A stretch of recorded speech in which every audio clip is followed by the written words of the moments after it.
Sometimes we get legends released that immediately look exploitable, not broken with combo potential like Jax's the Troublemaker, but full of possibility, like Kethek Crucible Goliath. This 4-mana black and red Phyrexian beast is a passive commander. What I mean by that is that this isn't a commander that's going to the red zone anytime soon.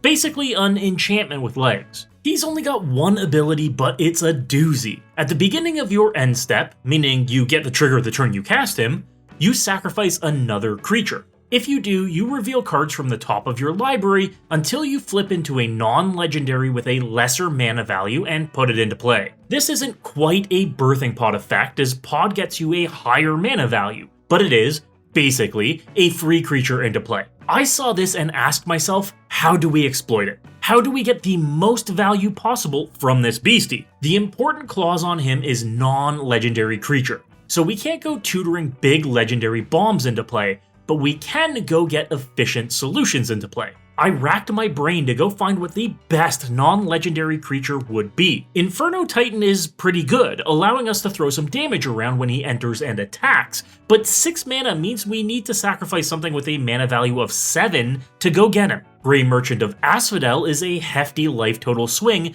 which is pretty good. We're in 2 colors as opposed to mono black, so he might not be as efficient, but it's a good option. But then I thought about Chaos Defiler from Warhammer 40k. Not only does it have an enters the battlefield effect, but it has a dies trigger to blow up opponents' permanents. It's basically a better Spine of Ishsaw. How do we blow up multiple permanents every turn cycle with it? How do we really crank up the control elements when we have something this powerful at our fingertips? Well, if Chaos Defiler is the only non-legendary creature in our deck, then it means that it's our only target to flip into. We can sacrifice a 6 mana value creature to Kethek and blammo, blowing up permanents.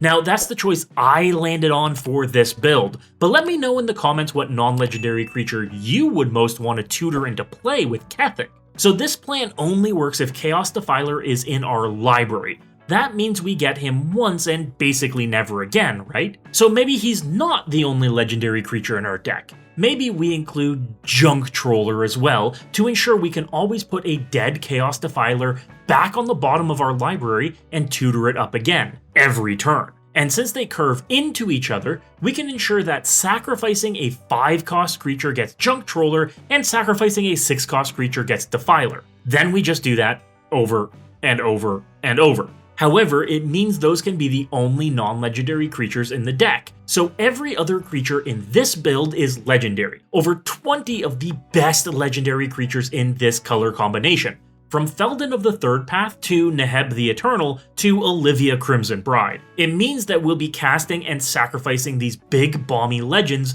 to go tutor up something that'll be blowing up our opponent's permanents over and over. So let's focus on legends with triggers we can use, like Junji and Kokusho for instance. Great triggers that are benefits to us and let us go get either of our 2 non-legendary creatures in the deck. Machias the Unhallowed allows us to get a second life for the creatures we sacrifice, making an excellent, efficient use of our tutor fodder. But don't think it's just our creatures we need to be sacrificing here. We can include threaten effects like Seize the Spotlight, Active Aggression, or Carry Zev's Expertise to snatch our opponent's creatures and use them as tutor fodder for Kethek. Then blow up their stuff when Chaos Defiler enters. We could also be exiling our opponent's stolen creatures to something like Altar of Baal to get back some of our own sacrifice creatures for another spin around. Also, why pay full price for our stuff when we could be using Sneak Attack to pay just a single mana for one of our big beefy creatures, then sacrificing it to Kethek for a tutor?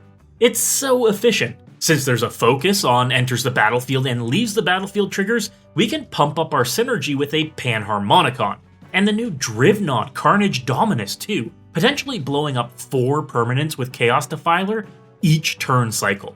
Now we're getting really evil with it. We do need ways to sacrifice Chaos Defiler every turn cycle to ensure we can put him back on the bottom of our library, not just with Junk Troller, but with Rieto Lantern and similar effects. So we'll include sacrifice outlets. Typical ones like Phyrexian Altar, thematic, but also sack outlets on bodies like Aara, First of Locthwain, and Yawgmoth Thran Physician, also thematic. These let us reuse and recycle Chaos Defiler with Kethek, but also reliably sacrifice opponents' creatures we've nabbed with threaten effects. We could also just pop these creatures to an Altar's Reap or Village Rites, but why not saw in half as well? That way we get 2 of the best creatures on the battlefield, or 2 more Chaos Defilers. This deck ends up being very control heavy, picking and choosing which of your opponent's permanents stay or go. It can get up and running quickly too.